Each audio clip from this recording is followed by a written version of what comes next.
The star was dying. On the world of Xylos, a pale sapphire light filtered through the crystalline domes of Nicassar cities, painting the elegant flowing architecture in hues of deepening melancholy. For generations beyond the memory of any living soul, the Nicassar had called this system home, drawn by the serene energy of its sun, a binary yellow dwarf that had, until recently, been a beacon of stable, life-giving warmth. Now the secondary sun, Solaris Secundus, pulsed with an erratic anemic flicker, its once vibrant corona receding into a bloated scarlet pallor. Its stellar winds, once gentle zephyrs, now lashed Xylos with unpredictable gravitic tides, scarring the tranquil oceans and cracking the continental plates. The Nicassar, a species of profound empathy and inherent psychic sensitivity, felt the dying star's agony like a physical wound. Their cities, built with an organic grace that mirrored their communal consciousness, pulsed with a communal dread. Their unique form of astrogation, less reliant on voxcaster and cogitator and more on the harmonious symphony of the stellar pathways felt through the warp, was intrinsically tied to the living energies of stars. A dying star was not merely a loss of light and heat, it was a disharmony, a psychic scream echoing through the ethereal currents. Chief Navigator Xylus Prime, a being whose vast, luminous eyes held the ancient wisdom of 100 stellar journeys, stood upon the highest spire of the capital, Observatus Lucent. His 8 limbs covered in fine iridescent fur twitched with an unconscious tremor as he observed the swollen, cancerous disk of Solaris Secundus through a vast, naturally grown optic array. He was connected, as all Nicassar were, to the communal mind pool, a vast reservoir of shared thoughts, feelings, and knowledge, and the dominant emotion flowing through it now was fear, cold and unyielding. Their fleet, usually dispersed throughout the local cluster, was now gathered in a mournful armada, awaiting the inevitable. The Stellar Cradle, their largest colony ship, a vessel of breathtaking organic curves and living metal, hung in geosynchronous orbit, its massive void shields barely containing the occasional, violent solar flare that spat from the dying star. It was a temporary reprieve, a fragile shield against the encroaching night.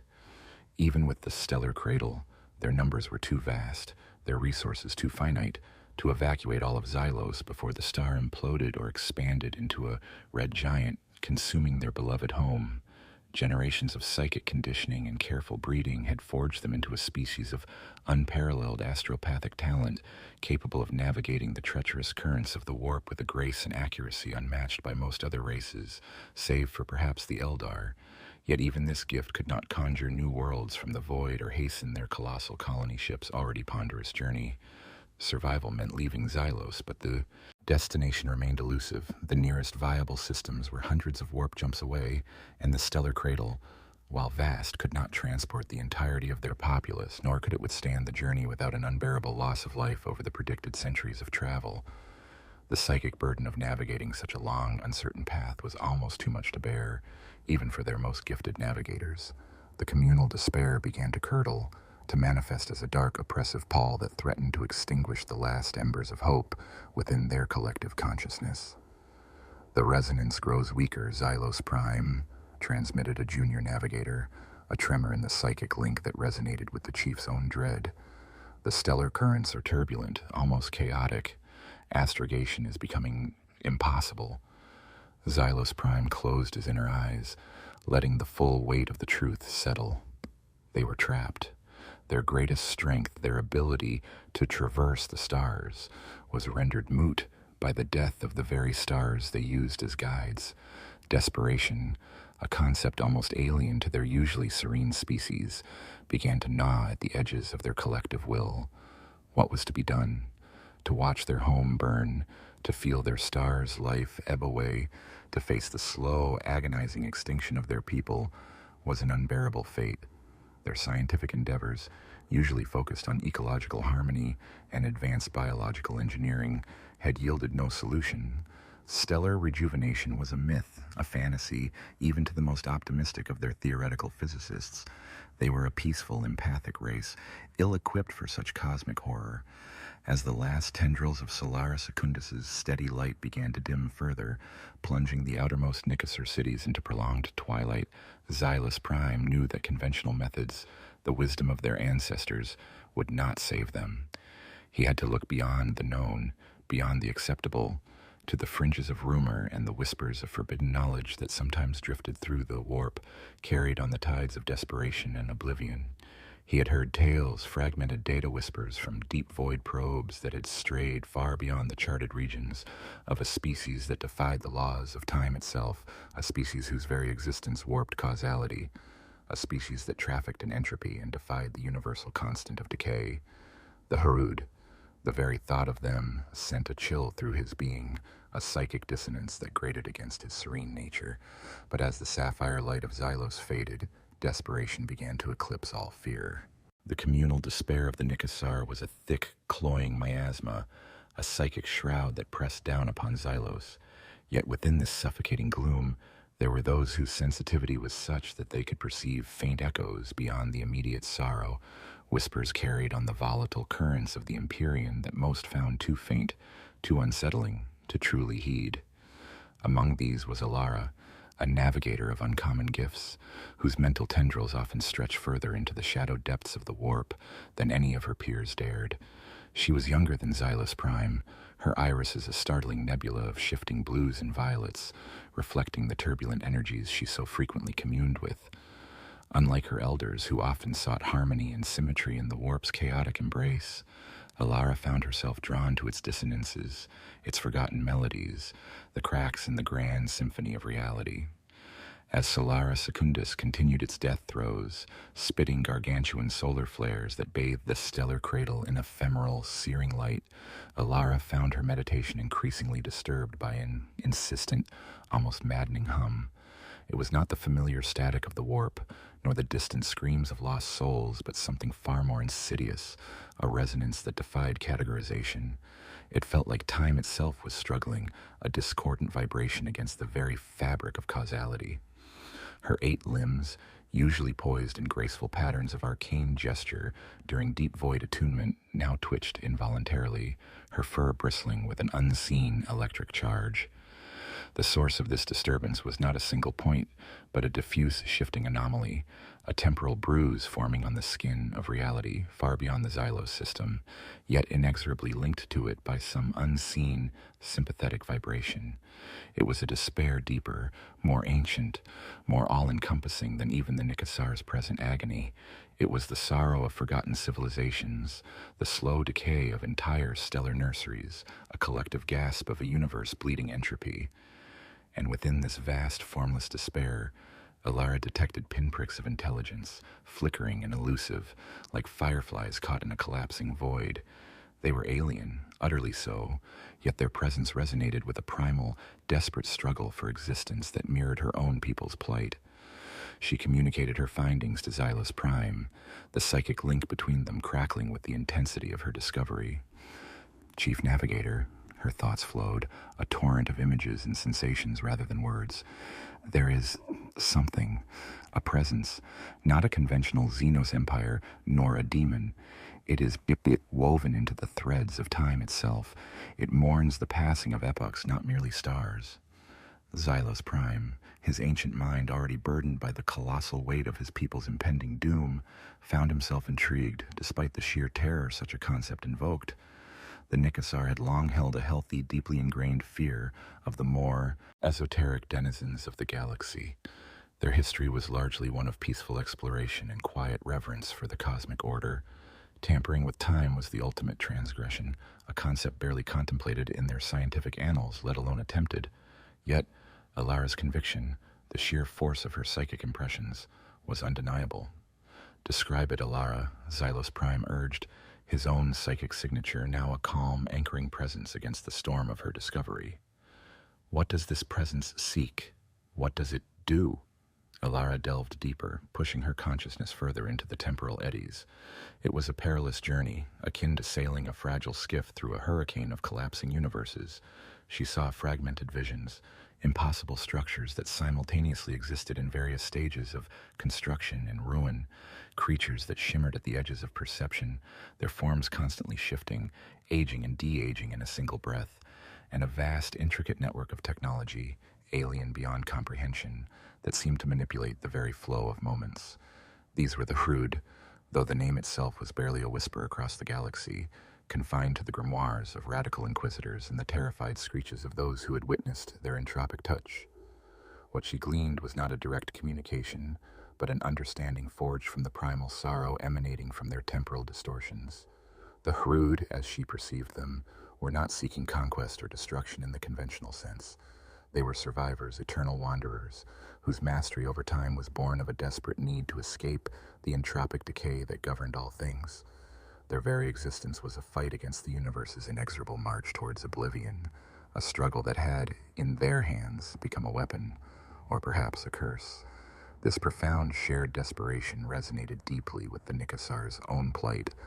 It wasn't an alliance Alara sensed, but a shared fundamental terror of extinction manifested in entirely different ways. The Hrud didn't offer aid, they simply were. A living testament to an extreme form of survival, a defiance of the natural order that might, just might, hold the key to defying Solara Secundus's death. Ilara's visions intensified. She saw echoes of ancient Hrud devices, not in their physical manifestations, but in the temporal reverberations they left behind. These echoes hinted at vast monolithic structures designed to rewind local entropic fields, to undo the ravages of time on a cosmic scale. These were not mere time travel devices, but engines of temporal reversal, capable of drawing energy from the future to rejuvenate the past, a concept so audacious, so blasphemous in its defiance of natural law, that it made the very ether around her crackle with unseen stress. Her search was not for direct contact, for the Hrud were notoriously reclusive, their presence often only detectable by the temporal distortions that heralded their passing. Instead, she sought the imprint of their methodologies, the conceptual blueprints of their abhorrent technologies, etched into the deep void's psychic memory. Through sheer force of will, she began to sift through the fragmented data caches of ancient interstellar legends, not of the Nicassar's own making, but those absorbed through eons of interstellar travel and accidental psychic contact with other civilizations' shared mythologies. Whispers of time thieves and entropy weavers and chronal spiders that haunted the periphery of galactic awareness. She found it, or rather, it found her. A forgotten stellar cartography probe, launched millennia ago by a long-extinct alien race and lost in the void, had unknowingly passed too close to a Hrud migration path. Its encrypted data log, adrift for countless centuries, resonated with the Hrud's temporal signature, its information scrambled and warped by proximity to their entropic fields. Alara, pushing her mind to its absolute limits, began to unravel the temporal knot that encased the data. It was like trying to read a scroll that was simultaneously unwritten and rewritten, but the sheer desperation clinging to her own people's fate fueled her. She pulled fragments of schematics, theoretical physics that shattered the Nicassar's understanding of the universe, and horrifyingly vague descriptions of devices that could, according to their warped logic, reverse the flow of decay. The Hrud didn't just survive. They unwound the universe to suit their needs, creating localized bubbles of reversed causality, pulling sustenance from futures that hadn't yet arrived. It was dangerous, reckless, and utterly against every principle of natural order the Nicassar held dear. "They are not allies, Chief Navigator," Alara projected, her body trembling now, her radiant eyes wide with the strain and the terrible knowledge she had unearthed. "They are a different path to survival, a path of defiance. Their technology is not understood by us, but its purpose is clear: to rewind entropy, to reverse death." A profound silence descended upon the communal mind pool of Xylos, a silence born not of peace, but of profound moral terror.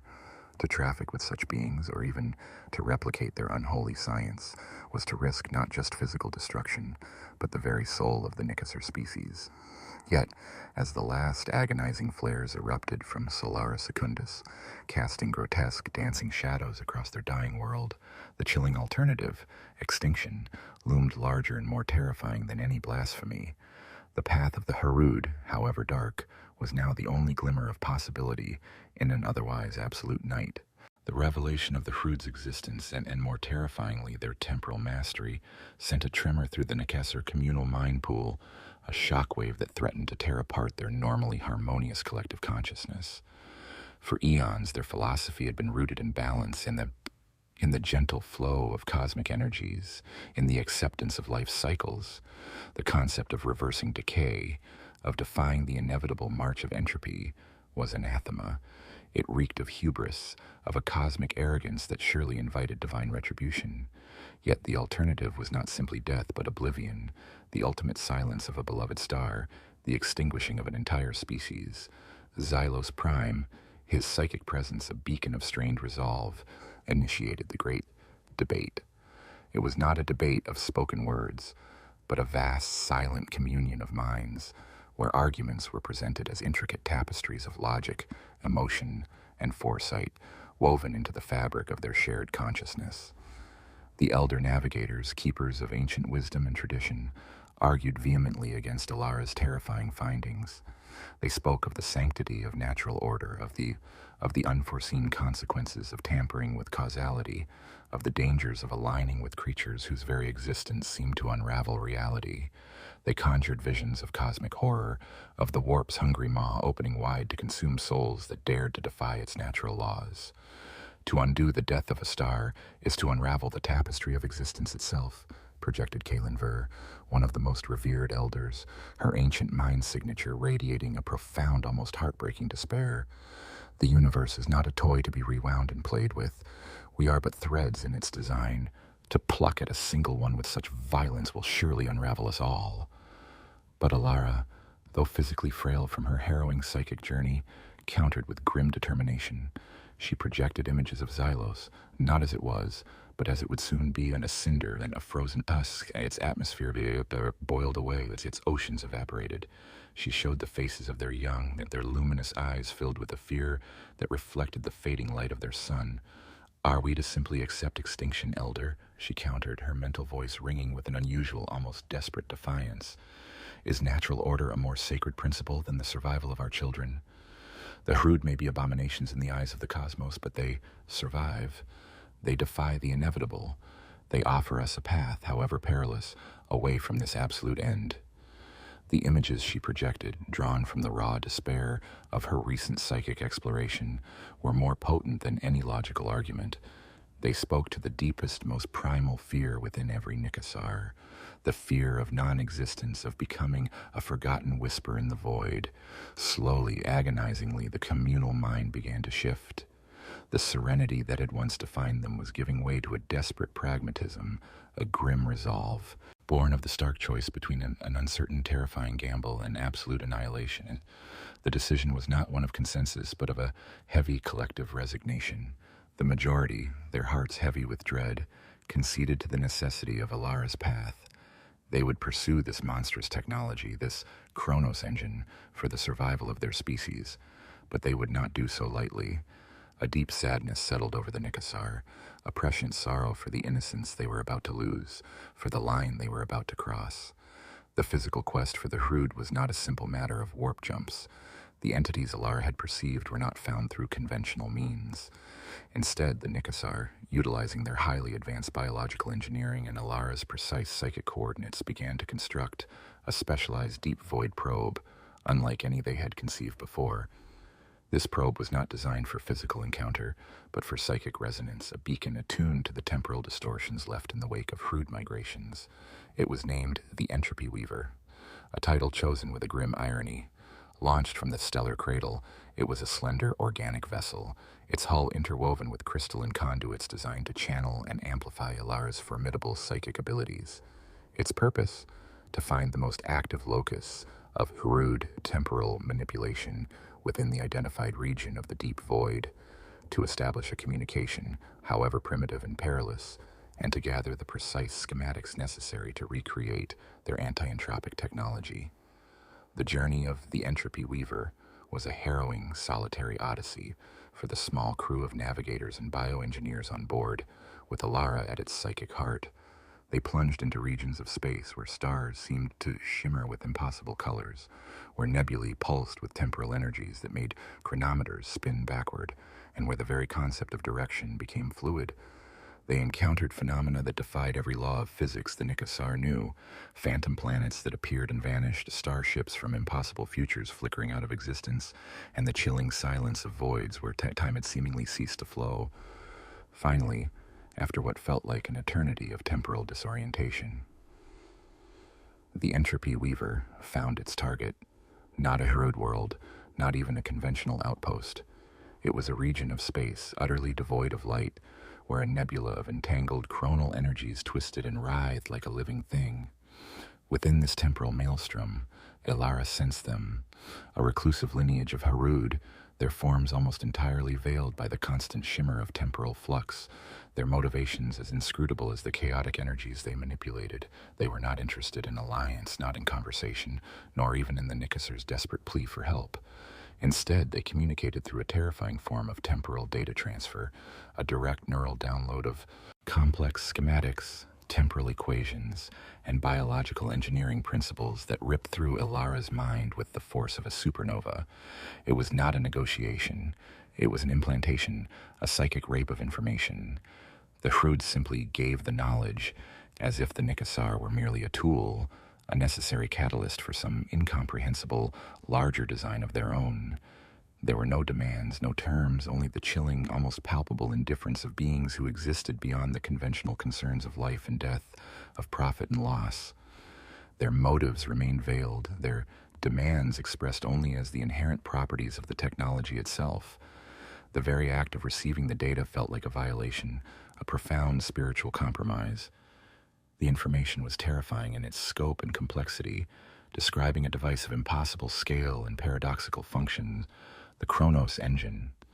It was a fusion of organic biocircuitry, esoteric Hrud chronal crystal technology, and the raw, focused psychic power of a collective Nicassar consciousness. It was designed not merely to slow entropy, but to reverse it, to pull the star Xenos Secundus back from the brink of oblivion by siphoning its past vitality into its present, creating a localized bubble of reversed causality. The sheer arrogance of the endeavor, the blatant disregard for cosmic law, was horrifying. Ilara and her crew returned to Xylos, battered and spiritually scarred, bearing not a treaty, but a blueprint for damnation. The Nicassar had their solution, their desperate hope. But the price was already being paid, not in gold or resources, but in the very essence of their being, in the terrible understanding that they were about to commit an act that would reverberate through the very fabric of time. The covenant they had unwittingly made was one of desperation, a silent, terrifying pact with the cosmic abyss, facilitated by beings whose indifference was more chilling than any overt malice. The future of the Nicassar now hinged on a gambit so profound, so utterly blasphemous, that it felt less like salvation and more like a carefully crafted descent into a new kind of hell. The construction of the Chronos engine became the sole, all-consuming purpose of the Nicassar on Xylos. The project, shrouded in a desperate urgency, transformed their once peaceful, aesthetically driven society into a relentless industrial hive. The beautiful, organically grown cities, once symbols of harmony with their environment, now hummed with the incessant thrum of bioengineering labs and temporal mechanics workshops. The elegant, flowing architecture was augmented with grotesque, Hrud-derived crystalline structures pulsing with strange internal light and radiating an unsettling, cold energy that made the fur of nearby Nicassar bristle involuntarily. The blueprints Ilara had brought back were less traditional schematics and more a series of complex, temporally warped psycho-spiritual constructs.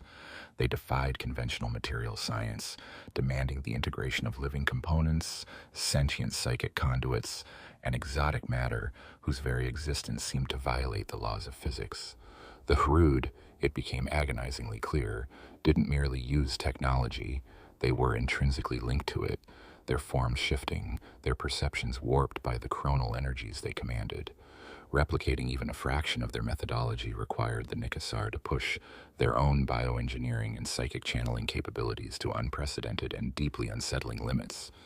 The Chronos engine itself was a colossal, abominable fusion.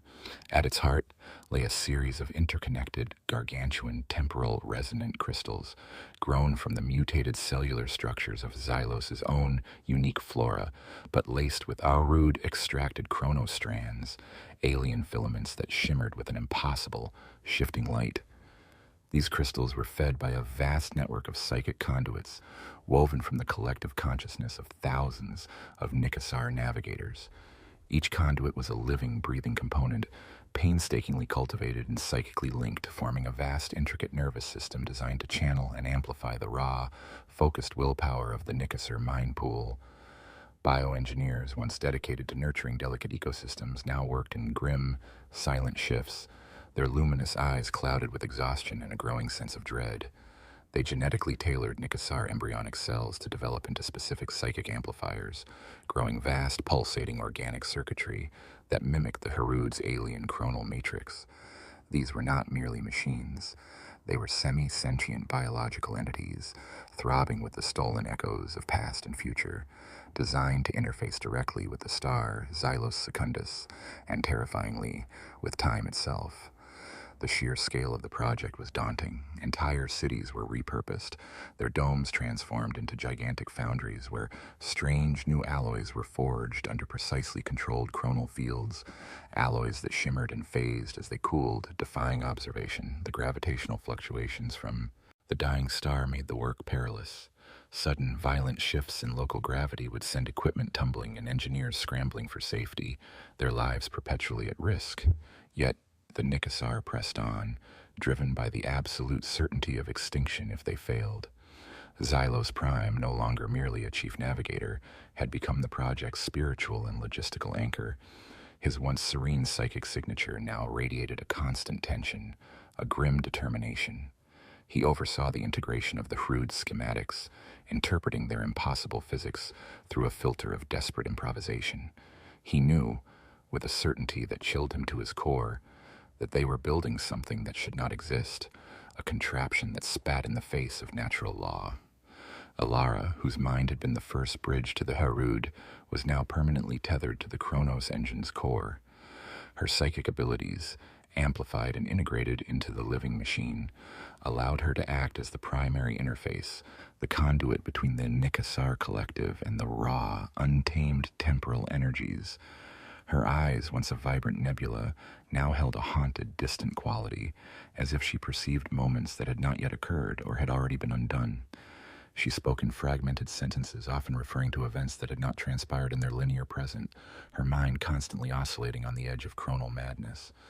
The resonance, it deepens, she would whisper, her voice barely audible as new sections of the engine came online. The past, it pulls, the future, and it recoils. The air around the construction site grew heavy, not just with the hum of machinery, but with a palpable sense of temporal distortion. Instruments designed to measure time and space began to give erratic readings. Days would sometimes blur into weeks, or conversely, hours would crawl with agonizing slowness. Objects would momentarily de-age, their surfaces smoothing, their wear vanishing only to snap back to their original state. Small creatures native to Xylos would occasionally be found dead, their forms simultaneously embryonic and ancient, as if caught in a temporal snare. These were dismissed as unavoidable side effects, acceptable collateral damage in the desperate race against stellar demise. The psychological toll on the Nicassar was immense. The inherent empathy that bound them now also amplified the collective dread. They felt the violation of their own nature, the transgression of cosmic law, as a communal sickness. Hope, once a comforting warmth, became a sharp, agonizing torment because it was tethered to this monstrous creation, this unholy machine. Finally, after cycles of relentless labor, of sacrificing their very essence, the Chronos engine stood complete. It was a vast, pulsating monstrosity of living metal and psychically charged crystals, anchored directly into the planetary core of Xylos, its tendrils reaching out to encompass Solaris Secundus. It was beautiful, in a terrifying alien way, a cathedral of forbidden science, throbbing with an impossible, paradoxical energy. A profound silence descended upon Xylos as the final conduits were connected, the last psychic links established. All eyes, physical and psychic, turned towards the dying star, and to Alara, whose mind was now the fragile anchor of their desperate gamble. The air thrummed with anticipation, with fear, with a desperate, all-consuming hope. The Chronos engine was ready. It was an act of pure, unadulterated defiance against the universe itself, a desperate last-ditch attempt to rewind fate.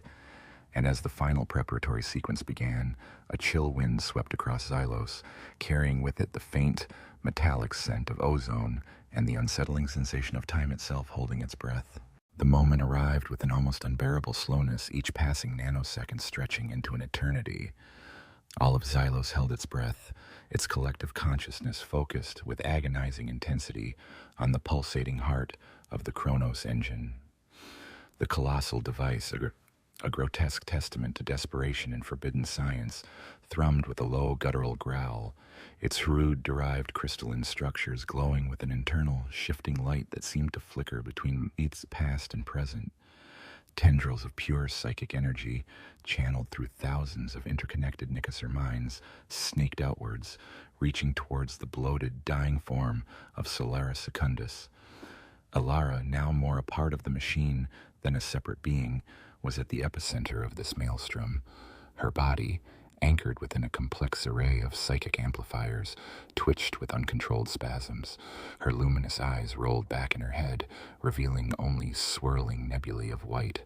Her mind, pushed beyond all limits, was the primary conduit, the focal point through which the collective Nicassar will was directed.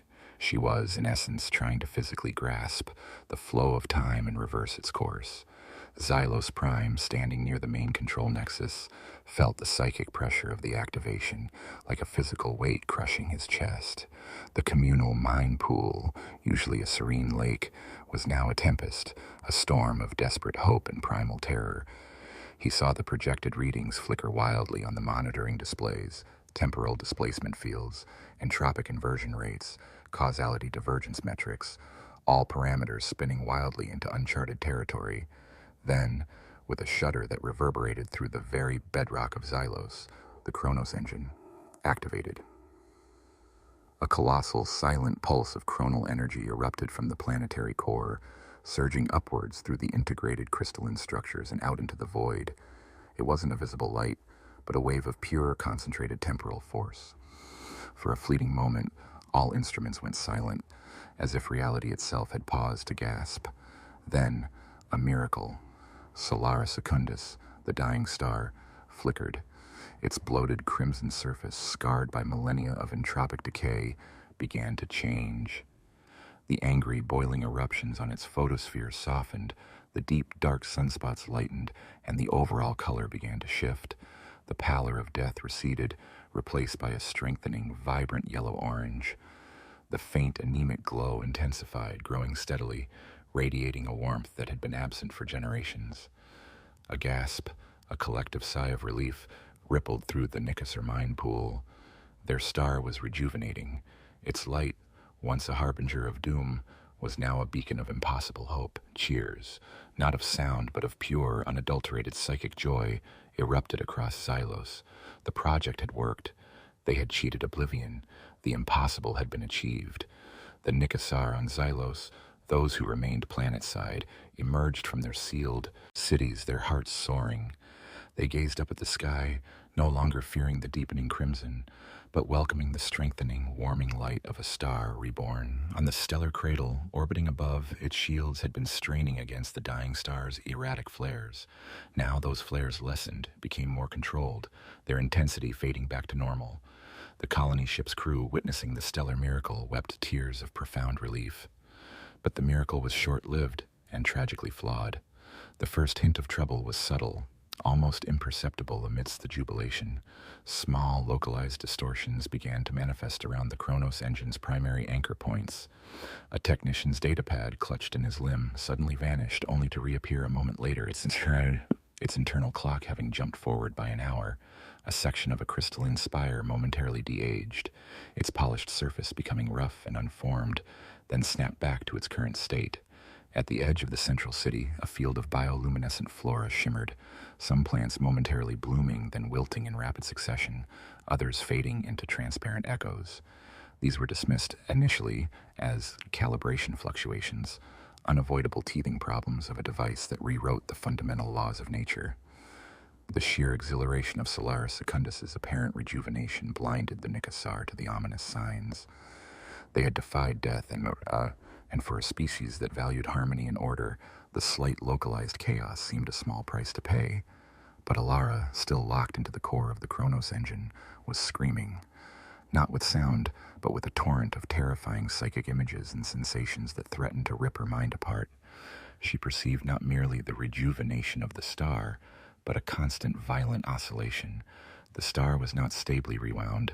It was being pulled back through its own temporal continuum, then violently snapped forward, then back again, like a rubber band stretched to its breaking point. The Chronos engine, in its sheer power, had overshot its intended effect. It wasn't just reversing entropy, it was actively warping the local temporal field, creating a feedback loop of causality inversion. The Hrud schematics had been incomplete, or perhaps deliberately misleading, omitting the crucial safeguards or the limitations of Nicassar biopsychic interface. The device had become a temporal parasite, not merely consuming the star's entropic decay, but also drawing on its future, creating a violent imbalance. The localized fluctuations began to accelerate, intensify. Around the Chronos engine, ripples in the fabric of reality became visible, shimmering waves of distortion that made solid objects appear to melt, then reform. The air itself seemed to crackle with an unnatural energy. In the peripheral vision of many Nicassar, faint, ghostly images began to appear, echoes of their own past, fleeting glimpses of their future, all superimposed upon the present. Xylos Prime felt Alara's psychic agony, a direct channel to the horrors unfolding at a deeper level of reality. He fought through the initial euphoria, through the lingering desperation that still craved the star's revived light, and focused on her terror. Her message was clear, a desperate, fragmented scream across the mind pool. It is unstable, the engine. It feeds, it consumes, not just the past, but the future. It is unraveling us. The joyous celebrations on Xylos abruptly ceased, replaced by a growing, chilling silence. The strengthening light of Solaris Secundus, once a symbol of salvation, now felt menacing, unnatural. The localized distortions were no longer contained.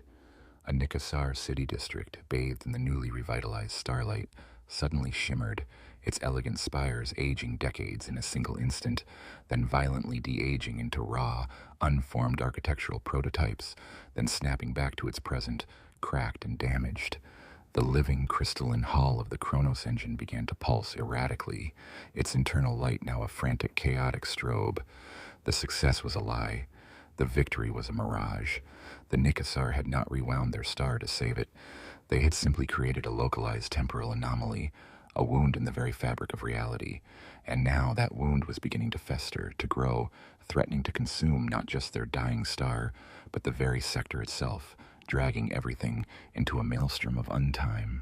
The first temporal quake had just begun, a subtle tremor preceding the true horror to come. The jubilation on Xylos curdled into a collective, mind-numbing horror with terrifying speed. The first subtle temporal quakes had been dismissed as calibration anomalies, but as the Chronos engine continued to pulse with its infernal, unnatural rhythm, the distortions escalated into a cataclysm of chronal madness. Solaris Secundus, far from being stably rejuvenated, became a monstrous anomaly itself, its stellar output oscillating violently. One moment, it would burn with the fierce intensity of a primordial star, spewing forth deadly gamma bursts that seared the outermost layers of Xylos' atmosphere. The next, it would dim to a barely glowing ember, plunging the planet into a sudden Arctic twilight, only to swell once more, aging and de-aging in a terrifying, erratic dance. On Xylos' surface, reality began to fray. The elegant Nicassar cities, once paragons of biological architecture, became impossible landscapes. Spire-like structures would suddenly lose centuries of development, collapsing into raw, unformed biomatter, only to recrystallize into ornate forms that had never existed, before snapping back to their damaged present. Pathways would flicker, showing echoes of themselves pristine and new, then crumbling to dust, then reappearing as solid ground beneath the feet of fleeing Nicassar. The very ground itself warped, geological strata folding and unfolding as if time were a malleable substance. The flora and fauna of Xylos suffered the most grotesque transformations. Lush biogardens, once the pride of the Nicassar, became scenes of unspeakable agony. Plants would age from seed to bloom to withered husk in seconds, then reverse the process with sickening speed, their cellular structures ripping themselves apart and reforming in endless, torturous cycles. Animals, from the smallest insect to the largest oceanic creature, were caught in the temporal maelstrom. Nicassar rescuers attempting to aid them witnessed horrors that would forever haunt their collective psyche.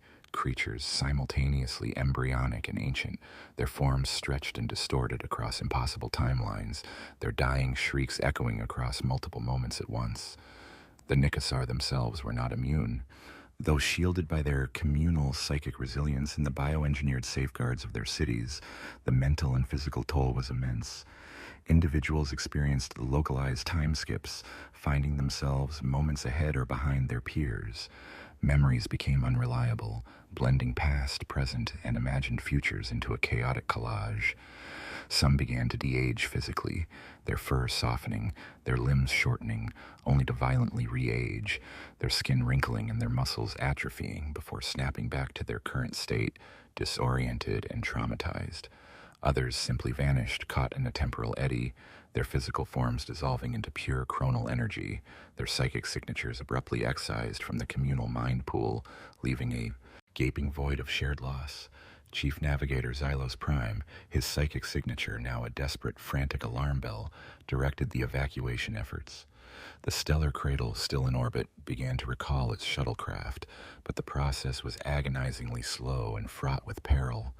Shuttles attempting to descend found themselves battling not just atmospheric turbulence, but temporal currents that buffeted their hulls, causing internal systems to jump forward or backward in operational cycles, leading to catastrophic malfunctions. Some shuttles simply phased out of existence mid-descent, their occupants lost to the temporal maelstrom.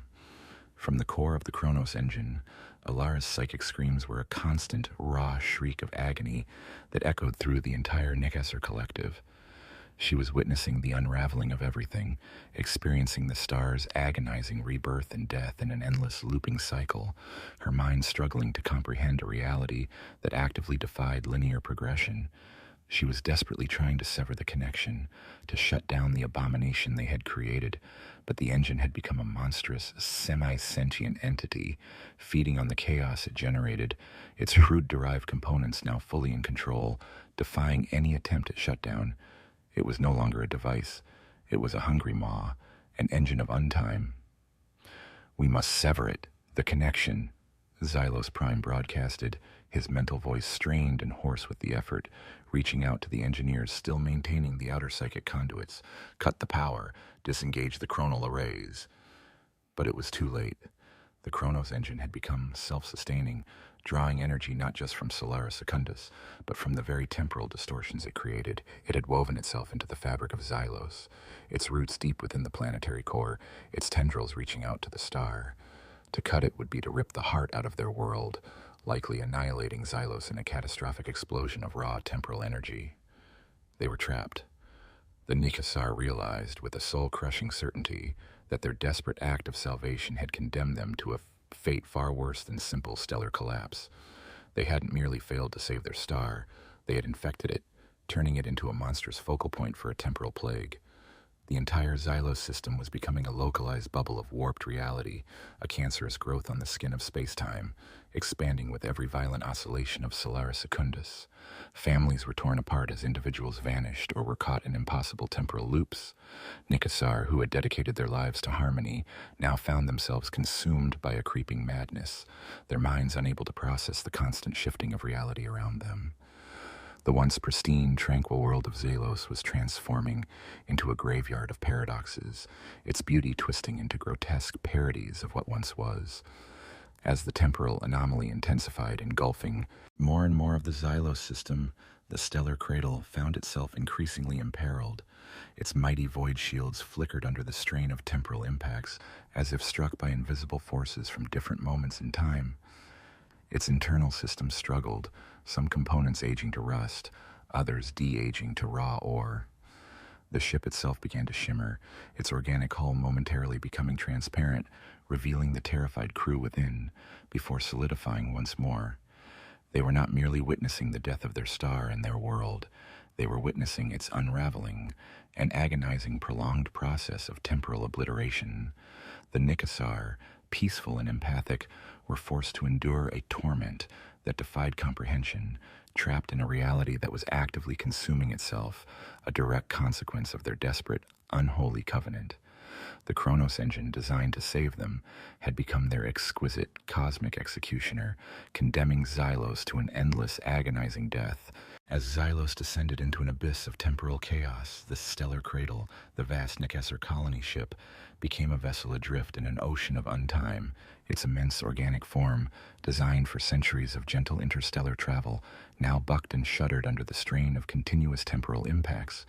The anomaly, originating from the Chronos engine anchored deep within Xenos' core, was no longer confined to the planet's surface. It had expanded to engulf the entire system, its tendrils of warped causality lashing out at anything that dared to exist within its expanding domain. Within the stellar cradle, the crew endured a living nightmare. The ship's internal chronometers spun wildly, making it impossible to ascertain the passage of linear time. Days blurred into weeks, then contracted into moments. The elegant bioluminescent pathways of the ship would sometimes appear as ancient ruins, covered in dust and decay, only to flicker back into pristine condition, or even revert to their nascent, unformed state before stabilizing into their current, damaged reality. Food synthesizers would dispense nourishment that was simultaneously raw and overcooked. Water recycling systems would produce liquid that was both fresh and brackish, sometimes even turning back into its constituent hydrogen and oxygen before reforming. The most terrifying manifestation for the crew was the temporal ghosting of the ship itself. The stellar cradle would frequently phase in and out of coherent reality. One moment, the bulkheads would be solid, the deck beneath their feet firm.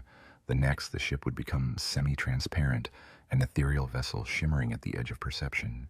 Crew members would find themselves momentarily seeing through the hull, witnessing the impossible kaleidoscope of time unfolding outside.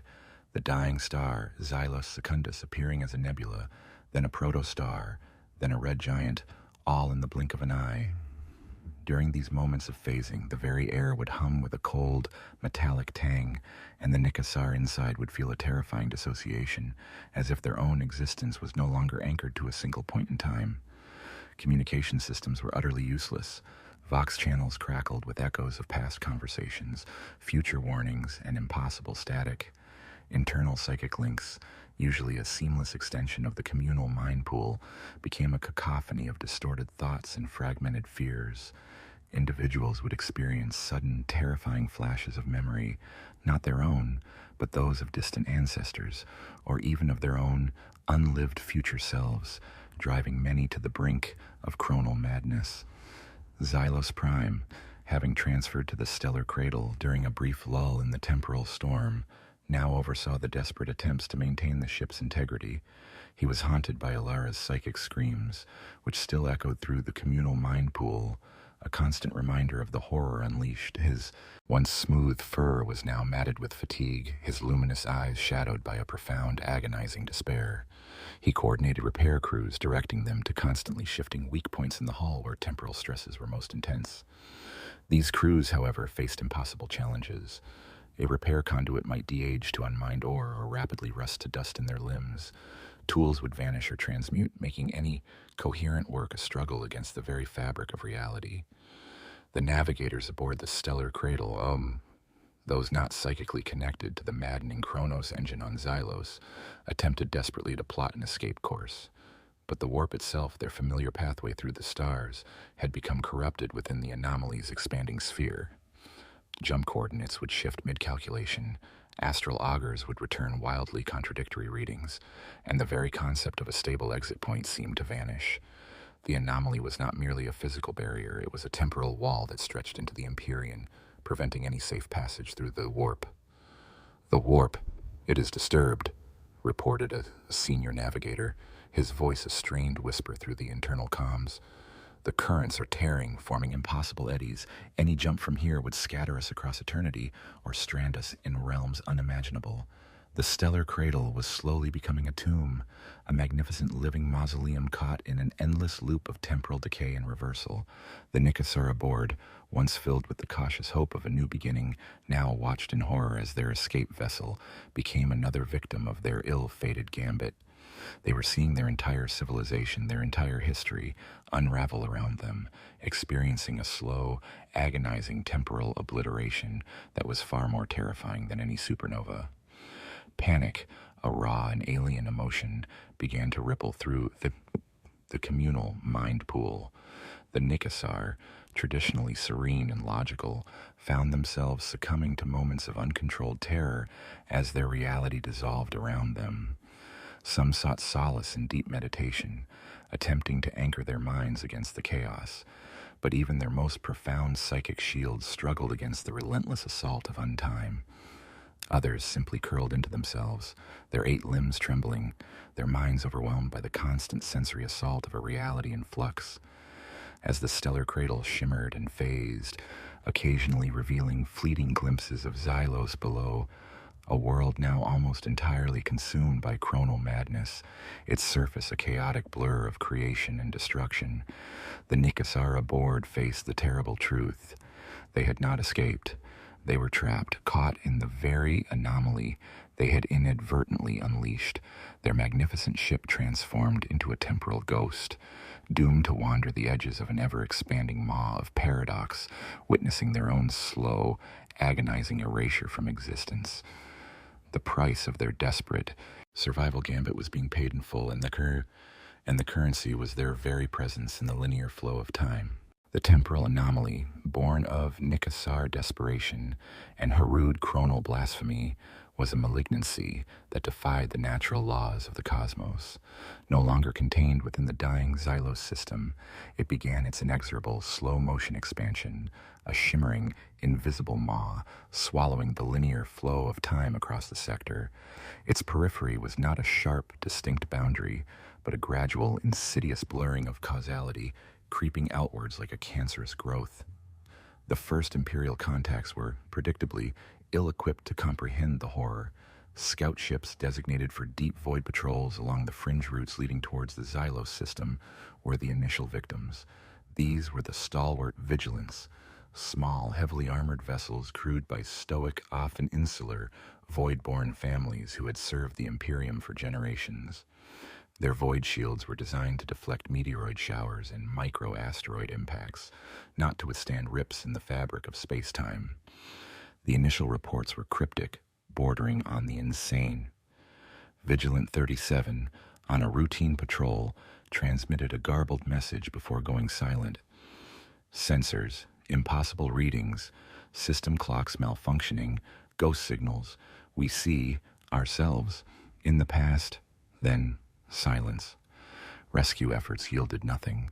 The coordinates where Vigilant 37 had last been detected were empty, save for a faint, persistent temporal echo, a faint shimmer in the void that baffled stellar cartographers.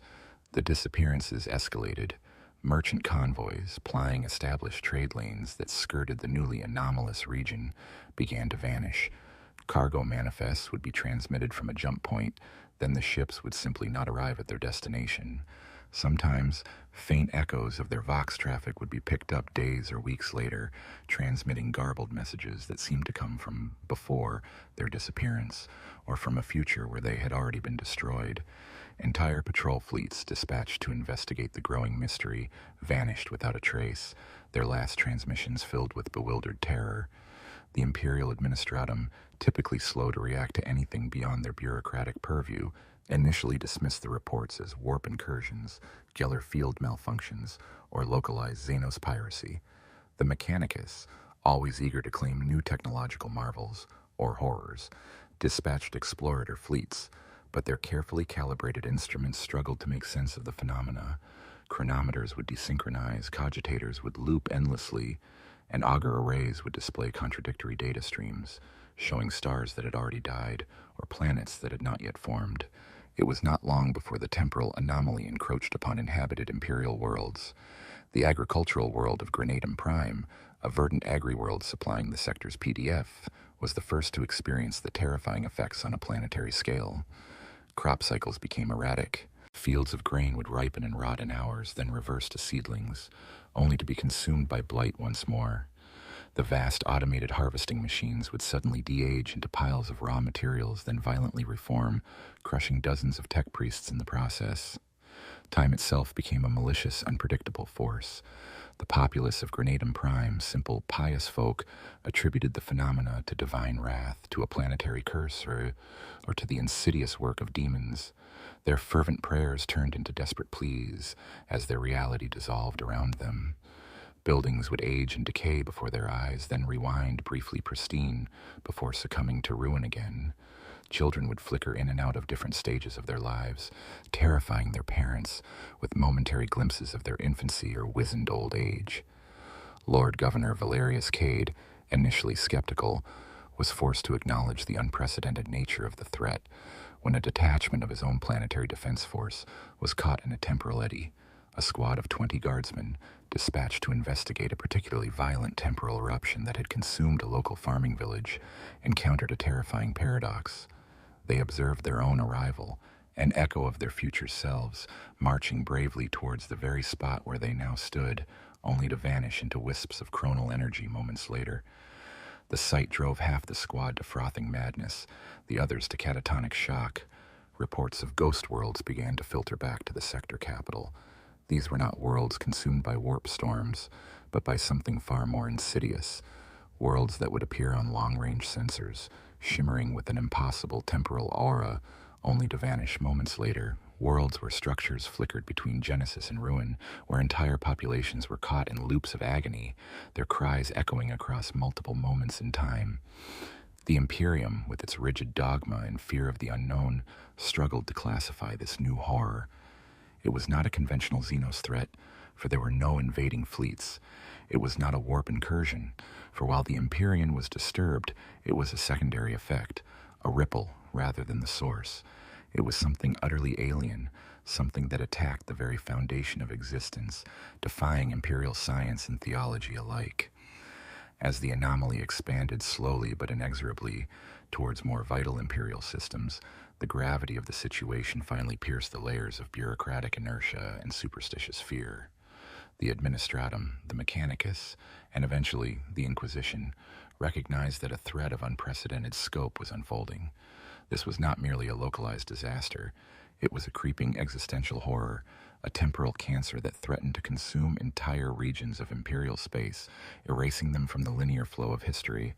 The whispers of ghost worlds and untime began to reach the ears of those who dealt in the truly abominable, those whose grim duty it was to face the unfaceable. The Imperium had stumbled upon a catastrophe of its own making, unknowingly brought to its doorstep by a desperate alien race tampering with forces beyond mortal comprehension. The grim reports filtering back from the expanding temporal anomaly finally reached the ears of those who operated in the shadowed, often ruthless echelons of Imperial authority, the Inquisition. The sheer impossibility of the phenomena, worlds appearing and disappearing, ships vanishing without a trace, and the chilling, whispered reports of time itself being undone, screamed of a Xenos threat of unparalleled malevolence or a warp incursion of unimaginable power. For Inquisitor Tenebris Thorn, an ancient and unyielding interrogator of the Ordo Chronos, the truth was far more disturbing. Thorn was a relic, even by inquisitorial standards. His augmetic eye, a complex piece of archaeotech salvaged from a forgotten heretic cult, perpetually whirred as it processed chronal fluctuations. His mind, honed over centuries of prosecuting temporal heresy, was a labyrinth of cold logic and grim experience. He had witnessed the subtle manipulations of time-altering cults, the desperate gambits of would-be chronomancers, and the disastrous consequences of even minor temporal interference. But what was unfolding in the sector near the Xylos system transcended any individual heresy. It was a cosmic wound. He arrived at the sector command, a vast Gothic fortress station known as Fortress Resolute, with a retinue of silent, grim-faced acolytes and a single, ancient tech priest of the Ordo Machinum, Magos explorator Kalen, whose specialty was the study of exotic space-time phenomena. Thorn's presence alone, radiating an aura of chilling authority, silenced the babble of terrified officers and bewildered Mechanicus adepts. Explain these ghost worlds. Thorn's voice, raspy from years of Vox interrogations and exposure to the warp, cut through the tension like ceramite. His gaze, fixed on the bewildered Lord Admiral Tybalt Kale, was like a physical weight. Be precise, Admiral. I want facts, not superstition. Lord Admiral Kale, a man forged in the crucible of countless conventional void wars, struggled to articulate the impossible. My Lord Inquisitor, our fleets encounter voids. Then on long-range augurs, a system appears. Sometimes it is the Grenadium system, but it is aged by millennia. Other times it's a proto-world still forming. Our ships attempt to approach, but the coordinates shift, the worlds vanish, and the augurs often return readings that indicate negative time. Impossible. Magos Kalen stepped forward, his bionic arm whirring softly as he displayed a series of complex data readouts on a holographic projector. My Lord Inquisitor, our preliminary analysis indicates a massive localized temporal distortion field. Its epicenter appears to be the Xenos system, a previously uncharted stellar nursery that has suddenly begun to radiate impossible chronal energies. This is not a warp storm in the conventional sense. The phenomenon behaves less like a tear in reality and more like a stretching and snapping of causality itself. Thorn's augmetic eye whirred faster, processing the data. Negative time, a stretching of causality. These are not the hallmarks of conventional warp incursions, nor simple Xenos weaponry. This suggests interference with the fundamental forces of the universe. Have you detected any unusual Xenos signatures? Kalen brought up another holographic display, depicting a faint, fluctuating energy signature originating from the Xenos system. My lord, there are faint biosignatures consistent with those of the Nicassar, a species of pacifist psychic navigators known to the Ordo Xenos, largely considered harmless. But the primary energy output is utterly alien, resonating with patterns consistent with theoretical models of Hrud chronal technology. It is a signature we have only observed in highly redacted texts concerning the chronophages. Thorn slammed a gauntleted fist onto the hollow table, the sound echoing through the bridge. The Hrud, I feared as much. Their legends speak of them as masters of entropy, capable of warping time to suit their nomadic existence. But to construct a device of this magnitude, to unleash such a cataclysmic event, this is unprecedented. He paused, his mind sifting through millennia of esoteric lore. And the Nicassar, how are they involved? The biosignatures are entangled with the Hrud chronal output, my lord, Kalen responded, his monotone voice betraying a hint of unease. The Nicassar psychic signatures appear to be acting as a conduit, an amplification matrix for the Hrud technology. It is as if their collective consciousness is fueling the primary device. Thorn's grim face tightened. The Nicassar, known for their peaceful astrogation, now revealed as unwitting architects of an existential threat. It spoke of a desperate, perhaps manipulated pact, but such details were secondary. The immediate threat was paramount. This is not a warp incursion, Thorn declared, his voice carrying an icy certainty. This is far worse. A temporal anomaly of this scale could unravel entire subsectors, consuming them into an abyss of untime. Conventional Imperial weapons would be useless. A lance strike against a ship could de-age it to raw materials before impact. A cyclonic torpedo could simply cease to exist before detonation, or detonate millennia too early. He looked at Lord Admiral Kale, his gaze piercing. Admiral, prepare your fleet. We will proceed to the Xenos system, but your mission will not be one of direct engagement. We must first understand the nature of this abomination, its limits and its vulnerabilities. This is not a fight for void superiority, but a battle for the very continuity of reality. Deploy only your most stalwart ships, those with the strongest Geller fields and the most resilient crews, and prepare yourselves. You are about to witness horrors that will challenge your faith in the Emperor and your sanity. Initial Imperial investigations, often guided, by the ingrained fear of demonic incursions, had focused on purifying the afflicted regions with exterminatus-level weaponry or applying standard warp containment protocols. But Thorn, with his deep understanding of exotic threats, knew such blunt instruments would be not only futile but potentially catastrophic. Destroying a temporal anomaly with conventional force was like trying to put out a fire with gasoline. It could unleash an even greater, more uncontrollable surge of causality inversion, wiping out entire fleets and worlds in an instant. The Imperium was on the cusp of confronting a threat unlike any it had faced before, a force that mocked its very concept of time, of history, of permanence. And at its heart, deep within the expanding temporal maw, was a dying star, a desperate alien race, and the silent, inscrutable power of the Hrud, whose true motives remained a chilling, unknown factor in this cosmic tragedy. Inquisitor Thorn knew this was not merely an investigation. It was a desperate race against the unmaking of time itself. As Inquisitor Thorn's task force, spearheaded by Lord Admiral Kale's most seasoned warships, cautiously approached the ever-expanding periphery of the temporal anomaly, the horrors predicted by the Ordo Chronos began to manifest with terrifying clarity. The Imperator Vault, Kale's flagship, a colossal battle barge of the Imperial Navy, its hull scarred by 1,000 wars, found its mighty void shields flickering and straining against phantom impacts. These were not physical blows, but temporal stresses, as if the ship were simultaneously encountering its past and future self, or colliding with echoes of ships that had never been. Within the anomaly's influence, reality became a cruel, maddening jest. The void, usually a canvas of static stars, began to shimmer with impossible colors and distorting light. Nebulae, normally vast and distant, would suddenly appear directly ahead, their gaseous forms twisting and reforming into grotesque, fleeting visages, only to vanish into nothingness.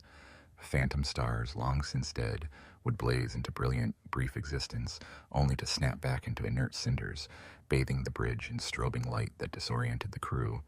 The Imperial forces, hardened by a constant war against Xenos and heretics, found themselves battling a foe that defied comprehension in conventional weaponry. Target acquisition became a futile exercise. A hostile contact, identified as a possible Xenos scout, would appear on augurs, then flicker out, only to reappear a moment later, centuries older, its hull corroded and derelict, then instantly pristine and new, before dissolving entirely into chronal dust. Laser blasts, launched with pinpoint accuracy, would sometimes arrive at their target moments before they were fired, or simply dissolved mid-flight as their photons de-aged into pure energy. Plasma bolts would fluctuate in potency, sometimes harmlessly dissipating, other times detonating with the force of a supernova, but in the wrong spatial or temporal coordinate. The psychological toll on the crews was immense. The very air aboard the ships seemed to thrum with a palpable sense of unease, a constant low-level hum that grated on the nerves. Many reported seeing echoes, fleeting, transparent images superimposed on reality. A ratingsman might catch a glimpse of a future self, withered and ancient, slumped over his console, or a past self, young and terrified, staring blankly ahead. Commanders witnessed phantom battles playing out on their bridge, entire fleets engaging in combat that had not yet, or had already, occurred. Lord Admiral Kale, a man whose resolve was as unyielding as plasteel, found his own sanity tested. During one particularly violent temporal surge, he saw his own younger self, a fresh-faced ensign, standing at attention before him, then his much older self, ravaged by countless wars, slumped over his chair, before both vanished. The unsettling experience left him momentarily disoriented, questioning the very validity of his own existence. Inquisitor Thorn, however, seemed grimly resilient, his augmetic eye whirring with relentless efficiency. He had prepared his own elite stormtroopers, the Chronal Wardens, with specialized sight conditioning and esoteric equipment designed to resist temporal disorientation. These grim warriors, their black carapace armor emblazoned with symbols of the Ordo Chronos, moved through the ships like ghosts, their presence a chilling reminder of the unknown horrors they faced. "The anomaly is not static," Magos Kalen reported from his secure data sanctum aboard the Imperator Vault. His bionic sensors were working overtime, attempting to map the impossible fluctuations. "It oscillates, my Lord Inquisitor, rapidly expanding, then contracting, then expanding again, but always with a net gain in overall volume. It is feeding somehow on the linear progression of time itself." As they edged closer to the Xylos system, The source of the catastrophe, the visions intensified. The stellar cradle, the Nicassar colony ship, would occasionally appear on long-range augers, a vast organic vessel shimmering at the edge of detection, its hull phasing in and out of existence, sometimes appearing pristine and new, other times derelict and millennia old. It was a terrifying ghost ship, a temporal phantom, trapped within the heart of its own undoing. And emanating from it, and from Xylos itself, was a torrent of psychic distress, a collective scream of agony that battered the minds of even the most shielded Imperial navigators. The Hrud themselves remained elusive. No direct readings of their presence were detected by Imperial augurs, yet Thorn knew they were there, their signature interwoven into the anomaly's very fabric, an unseen hand guiding the catastrophe. He hypothesized that the Hrud, with their intrinsic mastery over entropy, were either immune to the effects of the anomaly or perhaps, paradoxically, thrived within its chaotic energies. The concept of a localized temporal anomaly that consumed time was anathema to Imperial doctrine. The standard response for any existential threat was overwhelming force, orbital bombardment, or, in extreme cases, exterminatus. But how do you destroy something that might not exist in a single moment, or that could simply de-age your weapons before they fired? How do you fight an enemy that attacks the very reality of your existence? The growing madness, the constant assault on their perceptions, the sheer impossibility of the situation began to wear down the Imperial crews. Whispers of demonic influence, of a chaos god dedicated to temporal paradoxes, began to spread, despite Thorn's stern admonitions. Despair, cold and pervasive, threatened to overwhelm the strictures of discipline and faith. Lord Admiral Kale, observing the haunted faces of his officers, knew that conventional warfare was useless here. They were deep within the enemy's territory, but the enemy was not a Xenos fleet or a heretic army.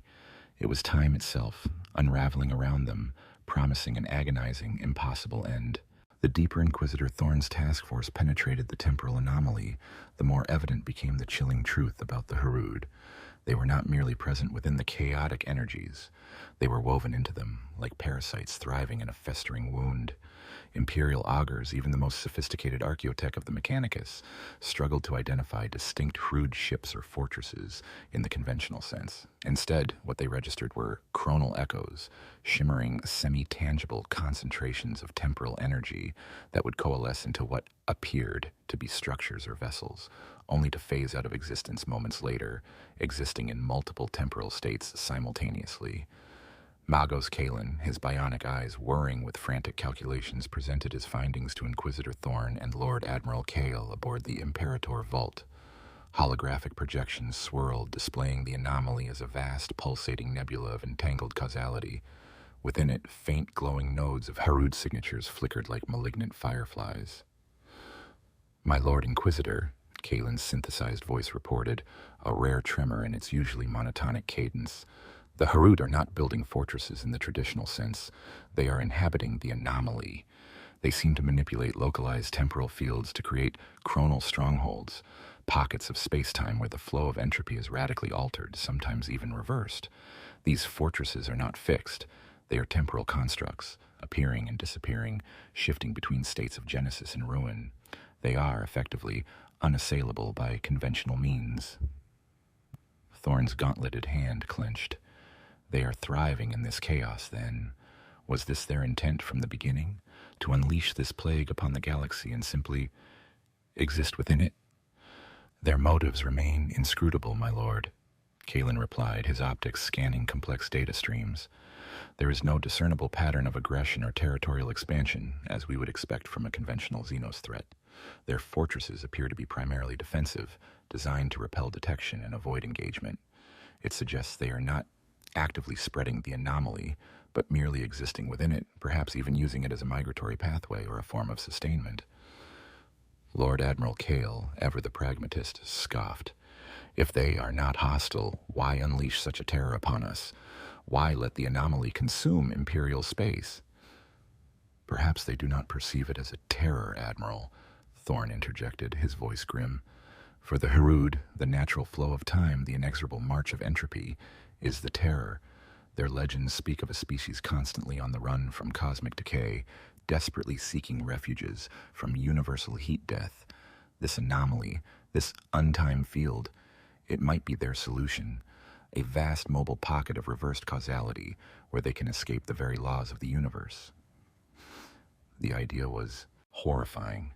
The Nicassar, in their desperation to save a single star, had inadvertently provided the Hrud with the perfect environment, a vast, self-sustaining chronal refuge. The Hrud had not engineered the Chronos engine for the Nicassar's salvation.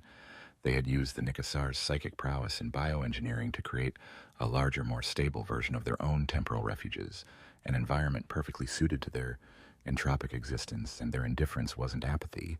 It was the cold, calculating detachment of a species exploiting an opportunity. This understanding brought a new wave of despair to the Imperial crews. How do you fight a foe whose very existence defied linear progression? How do you attack an enemy that could simply step out of time or appear simultaneously in 1,000 different moments? The Hrud fortresses would phase into existence, shimmering with impossible light for only moments, enough time for Imperial forces to register their presence, but never enough to lock a target, let alone engage. Lance batteries would fire, only for the target to vanish, sometimes reappearing a moment later, centuries in the past, entirely unscathed. During one such encounter, a Hrud stronghold materialized directly in the path of a squadron of Imperial frigates. It was a colossal crystalline structure, appearing impossibly ancient and yet pristine, its surfaces twisting and folding like an Escher painting. Within its fleeting presence, Imperial crews witnessed grotesque visions, shadowy figures that flickered and shimmered, their forms constantly aging and de-aging in a sickening blur, their elongated limbs manipulating unseen chronal energies. They seemed utterly oblivious to the Imperial ships, moving with a detached, purposeful stride within their own temporal bubble. Before the frigates could even cycle their weapons, the stronghold phased out of existence, leaving behind only a maddening, persistent temporal echo. Inquisitor Thorn watched the holographic playback of the encounter, his face a mask of grim determination. "They are not engaging us, Admiral," he stated, his voice barely above a whisper. "They are merely existing. Their fortresses are their homes, their ships, their very reality. This anomaly is not a weapon of war for them. It is their sanctuary." The implications were profound and terrifying. The Hrud were not merely hiding in the anomaly. They were part of it. Their very existence sustained it, and it sustained them. They were a species that had, through desperate evolution and forbidden technology, found a way to externalize their battle against entropy, creating a localized bubble of reverse time that slowly, insidiously, ate away at the conventional universe around it. Lord Admiral Kale, though still unable to fully grasp the abstract nature of the threat, understood the grim reality. His fleet, designed for kinetic warfare, was useless against a foe that manipulated the very flow of moments. The Hrud were masters of a battlefield no Imperial strategist could comprehend. Their indifference was not a sign of weakness, but of an ultimate terrifying power. They did not need to fight the Imperium. They simply needed to exist, and the anomaly, their living shield and sanctuary, would do the rest, slowly unmaking all that the Imperium held dear. The realization settled like a tombstone upon the hearts of the Imperial command. The Hrud were not trying to fix the anomaly. They were not trying to stop it. They were using it. And the Nicassar, in their desperate bid for survival, had provided them with the means to do so, inadvertently creating a temporal cancer that would slowly, inevitably, consume them all. Lord Admiral Tybalt Kale, a man whose entire life had been defined by order, discipline, and the quantifiable metrics of naval warfare, found himself adrift in a sea of utter chaos. The Imperator Vault, once the epitome of Imperial might, now felt like a fragile shell, its sophisticated systems useless against an enemy that defied the very concept of tangible engagement. Inquisitor Thorn's grim pronouncements about the Hrud and the anomaly offered no practical solutions for a fleet designed to hurl righteous fury and solid-shot projectiles. "My Lord Inquisitor," Kale's voice was hoarse, edged with a desperation he rarely allowed himself to display. "My fleet is becoming useless. Morale is eroding. My men are seeing ghosts, their sanity fraying. We can outfight 1,000 Xenos fleets, but we cannot fight against time itself. We need a plan, a target, something we can strike." Thorn, his gaunt face etched with the weight of centuries of grim knowledge, gestured towards the main holographic display, which shimmered with the chaotic energy signature of the Xylos system. The heart of the anomaly, Admiral, remains the Xylos system, specifically the Chronos engine anchored to the Nicassar homeworld and its connection to their colony ship, the Stellar Cradle. That is where the initial causality inversion began. That is where the temporal cancer festered. He turned to Magos Kalen. Magos, what are the readings from the Nicassar vessel? Can we establish any stable lock on it? Kalen's bionic eyes glowed as he projected new data streams. The Stellar Cradle is highly unstable, my lord. It flickers in and out of coherent existence. Its temporal signature is entangled with the Chronos engine on Xylos. The two are locked in a symbiotic yet destructive temporal dance. However, for fleeting moments, its physical manifestation stabilizes enough for a conventional energy lock. The Nicassar psychic signatures within are screaming, a constant torrent of terror and agony, indicating extreme duress. They are caught in etheric agony, their minds ravaged by the untime. They created this abomination, Kale spat, his frustration palpable, and now they suffer for it. A fitting end for Xenos who meddle with forces beyond their ken. Thorn fixed him with a cold stare. Admiral, their culpability is secondary. They are simply a manifestation of the primary problem. This anomaly is expanding, and if it is not contained, it will consume this entire sector. Our primary objective is containment, and if possible, deactivation of the source. The Stellar Cradle and the Chronos engine are inextricably linked. If one can be affected, so too may the other. The Inquisitor's plan, when finally articulated, was audacious in its simplicity, yet terrifying in its execution. Conventional weapons were useless against the temporal flux, but a sustained, overwhelming kinetic impact delivered at the precise moment of maximum temporal coherence for the Stellar Cradle might just be enough to shatter its physical integrity and, by extension, disrupt its symbiotic link with the Chronos engine. It was a gamble, a desperate long shot, relying on the anomaly's own chaotic nature to provide a brief window of opportunity.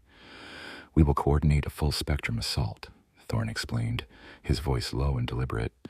Not to destroy the anomaly, but to shatter its primary nexus. We will use the Imperator Vault itself as the spearhead. During a predicted moment of relative temporal stability, when the Stellar Cradle phases into physical reality, we will attempt to ram it. Not with torpedoes, Admiral, but with the full mass of your flagship. The sheer kinetic impact, delivered at that precise temporal coordinate, might create a localized rupture in the anomaly, potentially severing the link to the Chronos engine. Kale stared at him, aghast. Ram the flagship, my lord. Suicide. The Imperator Vault would be torn apart by the temporal energies. It would be suicide for all hands. A glorious sacrifice for the Imperium, Admiral, Thorn replied, his voice devoid of emotion. The alternative is the slow, agonizing unmaking of this entire sector. Your ship, your crew, your very memory would be erased from existence. Better to die with purpose, to create a scar in the fabric of this horror, than to fade into nothingness. The Lord Admiral's face was grim, but he understood the cold logic. His men were already facing a fate worse than death. A suicidal charge, a glorious last stand, was far more palatable than being unmade by untime. The preparation for this desperate gambit was a silent, solemn affair. Crews of the Imperator Vault began their final rites, their prayers echoing through the somber halls. Tech priests worked frantically, bypassing temporal safety protocols, recalibrating thrusters for a maximum velocity impact trajectory. The other Imperial warships formed a defensive perimeter, their own shields straining, ready to engage any phantom threats or to cover the retreat of any survivors, though hope for that was thin. As the Imperator Vault slowly began its terrifying journey towards the heart of the anomaly, the temporal distortions intensified. Visions of past battles, of future glories, of impossible realities flickered across the bridge. The very hull of the battle barge groaned under the assault of chronal energies, its plasteel and adamantium plates momentarily warping, then reforming. Magos, give me the window, Thorn barked, his eyes fixed on the distant, shimmering form of the Stellar Cradle. Temporal coherence approaching optimal. 500 cycles, 400. The Nicassar vessel is stabilizing. Kalen's voice was a strained exultation. Kale took his place at the main con, his hand hovering over the full thrust activation rune. He looked at his bridge crew, their faces pale but resolute. For the Emperor, for Terra, all hands, prepare for impact. The Imperator Vault surged forward, a behemoth of righteous fury, directly towards the ghost ship that had caused so much suffering. The stellar cradle pulsed into full, terrible reality, its organic hull shimmering with an eerie, trapped light, its psychic screams a torrent of final agony. It was their darkest hour, a desperate, suicidal charge into the maw of untime, a gambit to save reality itself from the cosmic cancer unleashed by alien desperation. The Imperator Vault, a behemoth of Imperial design and a veteran of 1,000 battles, surged forward, a consecrated battering ram, against the impossible. Its colossal engines screamed, pushing the battle barge to speeds it was never designed to reach, hurtling it into the heart of the temporal anomaly. Lord Admiral Kale, his face a mask of grim resolve, gripped the con with white-knuckled intensity, his eyes fixed on the shimmering, phasing form of the stellar cradle. "Impact trajectory locked," bellowed a navigatress from her station, her voice straining against the thrumming vibrations that shook the bridge. "Temporal coherence window, stable for 30 seconds. Inquisitor Thorne stood beside Kale, his presence a chilling anchor amidst the chaos. "Hold nothing back, Admiral. Strike with the full might of the Imperium's will." The stellar cradle, the Nicassar colony ship, now manifested with terrifying clarity. It was a vessel of profound organic beauty, its vast curving hull still radiating a faint sapphire light, even as it pulsed with the sickening energies of the anomaly. But its beauty was overlaid with a profound sadness, and from its core, a desperate psychic wail tore through the Imperium, the final agony of a dying race trapped in a prison of untime. It was Alara's scream, now amplified by thousands of Nicassar minds, a collective lament for their doomed species. The Nicassar on board the stellar cradle, battered and broken by the ceaseless temporal flux, sensed the approaching Imperial behemoth. Their sophisticated empathic minds processed the intent of the Imperial vessel, not one of rescue, but of annihilation, a final, merciful blow to end the nightmare they had unleashed.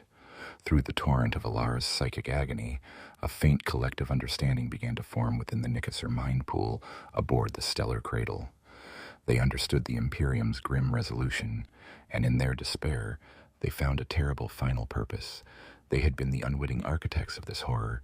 Their desperate quest for survival had inadvertently unleashed a cancer upon the galaxy. And now, as the Imperator Vault bore down on them, the remaining Nicassar navigators aboard the stellar cradle made a collective, suicidal decision. Alara, whose mind was still intrinsically linked to the Chronos engine on Xylos, sensed the incoming impact.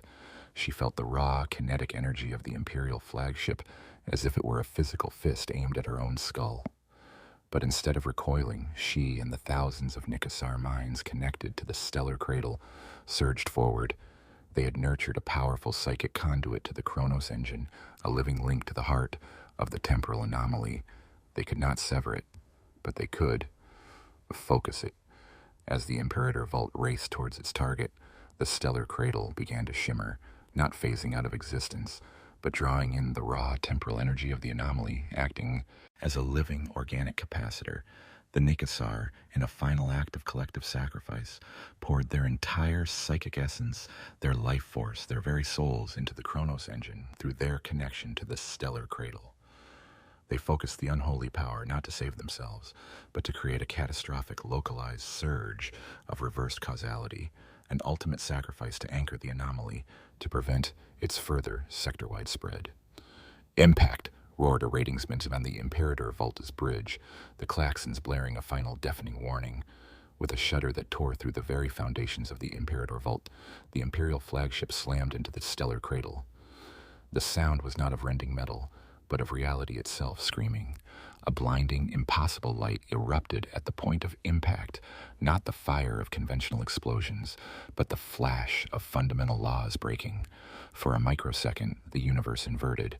The Imperator Vault's prow, made of adamantium and plasteel, simultaneously de-aged into its raw constituent elements, then snapped forward to impact, then reversed again, before ultimately being pulverized into nothingness by the sheer, overwhelming temporal forces. The stellar cradle, already overcharged with the Nicassar's psychic sacrifice, buckled and tore. Its organic hull imploded, not inward, but through multiple points in time. Its living components aged and de-aged simultaneously, shredding themselves into a storm of chronal dust and raw, screaming psychic energy. The Nicassar inside, including Alara, at the heart of the Chronos engine's connection, were extinguished in an instant that stretched across eternity. Their bodies were torn apart, their minds shattered, their very existence unmade across countless moments. But their collective, focused psychic scream, amplified by the dying Chronos engine and the sacrificial impact, achieved its grim purpose. Instead of expanding further, the anomaly violently recoiled. It didn't dissipate, it simply stopped. The chaotic energies, driven by the Nicassar's final desperate act, and the massive kinetic shock, collapsed inward upon themselves, becoming intensely localized. The swirling vortex of untime contracted, pulling in all the dispersed temporal tendrils that had reached towards Imperial space. The Imperator Vault was destroyed, its forward sections vaporized, the rest of its vast bulk caught in the backlash, flung away like a toy, its surviving rear sections a mangled, temporal, scarred ruin. Lord Admiral Kale, Inquisitor Thorn, and most of the bridge crew were instantly annihilated, their lives snuffed out in the temporal maelstrom, but the sector was saved. The anomaly, no longer expanding, instead coalesced into a single, terrifying point of absolute temporal stasis. The Nicassar, their ship, their homeworld, and their very existence were irrevocably erased, consumed entirely by the paradox they had created, their sacrifice the ultimate payment for their hubris. The universe had exacted its terrible price, and in their final conscious act, the Nicassar had chosen to pay it. The immediate aftermath was a silence more profound and terrifying than any battle's roar. Where the Xylos system had once been, where the stellar cradle had been consumed, there was now a vast circular void in the fabric of space-time. It was not a void of mere emptiness, but a zone of absolute temporal nullification, a wound in reality itself. This was the Chronos Scar. No light escaped its maw, no stellar radiation penetrated its depths. It was a region of compressed untime, a spherical anomaly several 100,000 kilometers in diameter, where causality had ceased to flow. Any object, any energy, any thought that strayed into its boundary was instantly unmade, its existence erased from the linear progression of the universe, absorbed into the timeless maw. The surviving Imperial fleet, battered and reeling from the catastrophic loss of the Imperator Vault and the utter annihilation of their Lord Admiral and Inquisitor Thorn, found themselves adrift at the Scar's periphery. Their augurs, once maddened by the swirling temporal chaos, now registered a chilling absolute zero. Time had simply stopped within the Scar. Chaos reigned on the remaining ships. Without the commanding presence of Kale and Thorn, and with a significant portion of their command structure vaporized, the fleet struggled to regain cohesion. Interim command fell to Captain Vanya Volkov of the battlecruiser Wrath of Macragge, a stern, seasoned officer who had witnessed the impossible and survived. Her face was gaunt, her eyes hollow, but her resolve, forged in countless void wars, remained unbroken. Her first task was to assess the impossible damage. The Imperator Vault was gone, utterly erased, leaving not even wreckage.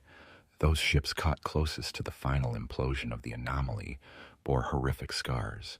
Sections of their hulls had been momentarily de-aged into raw ore, or hyper-aged into rust and dust. Crews suffered from severe temporal disorientation, some still experiencing phantom echoes of past and future, their minds struggling to reconcile with the sudden return to linear time. Psych evaluations were immediately ordered for all survivors. Though Volkov knew many would be permanently scarred, their sanity irrevocably fractured. "Report, Magos Kalin." Volkov's voice, though strained, cut through the clamor on the Wrath of Macragge's bridge.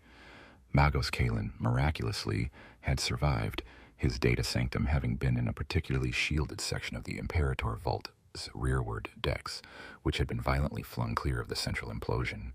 He was badly damaged, half his bionics fried, but his core cogitators were still functional. The anomaly. "It is contained," Captain Volkov, Kalin's synthesized voice, now heavily distorted, reported. The Nicassar, their final act, they focused the Chronos engine, creating a singularity of reversed causality. It has consumed itself. The Chronos Scar is stable, but utterly impassable. Nothing can enter, nothing can leave. It is an absolute barrier in space-time. "And the Hrud?" Volkov demanded, dread filling her voice. Kalen paused, his remaining optical sensors whirring. "No discernible signatures, Captain. They are gone. Or perhaps they are simply beyond our detection within the Scar. Their chronal strongholds no longer register outside its bounds.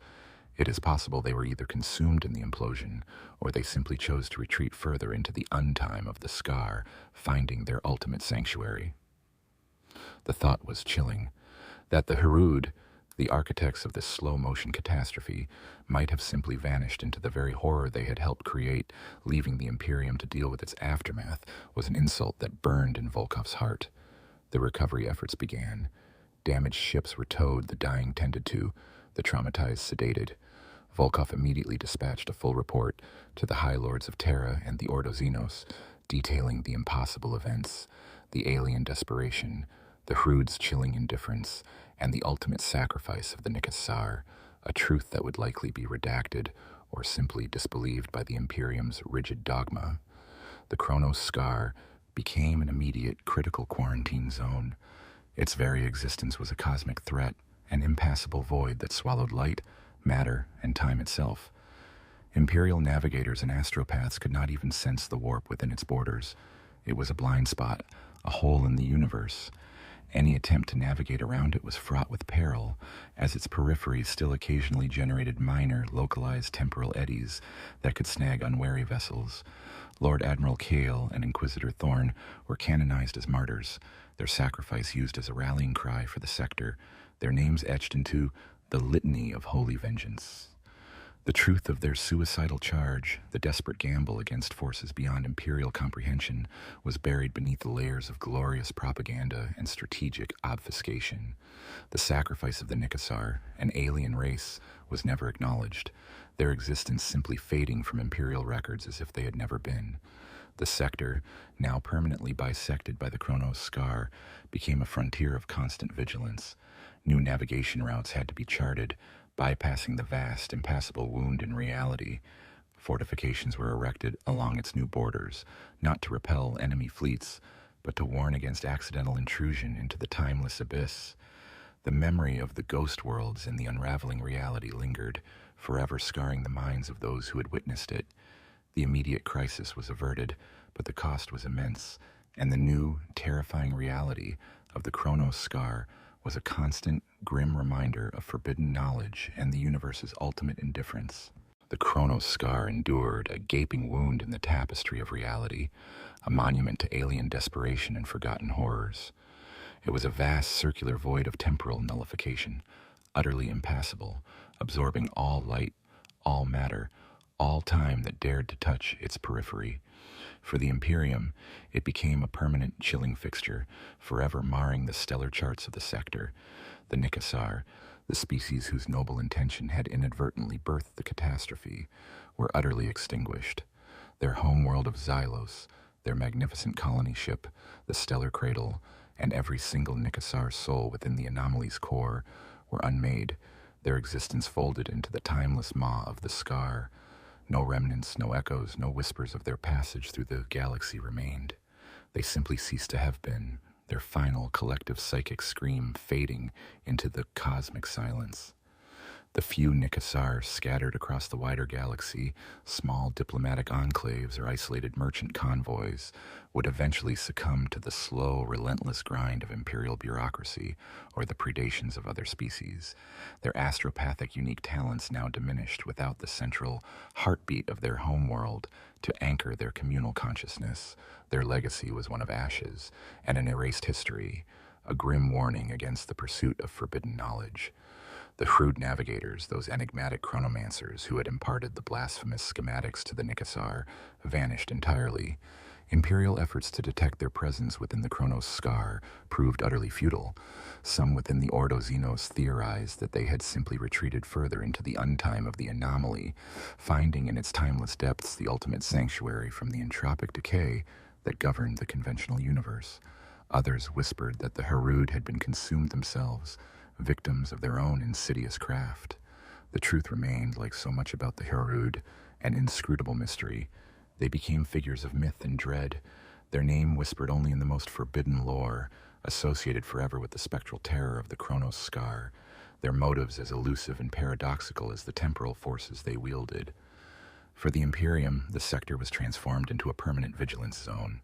New stellar charts had to be meticulously drafted, bypassing the vast, impassable wound. Fortifications known as chronal ward stations were erected along the Scar's borders, housing specialized inquisitorial retinues and mechanicus adepts whose sole purpose was to monitor the anomaly's subtle fluctuations and to warn away any unwary vessel. No conventional navigation and certainly no warp jump was possible near the Scar. It was a blind spot, a hole in the universe where the laws of reality simply did not apply.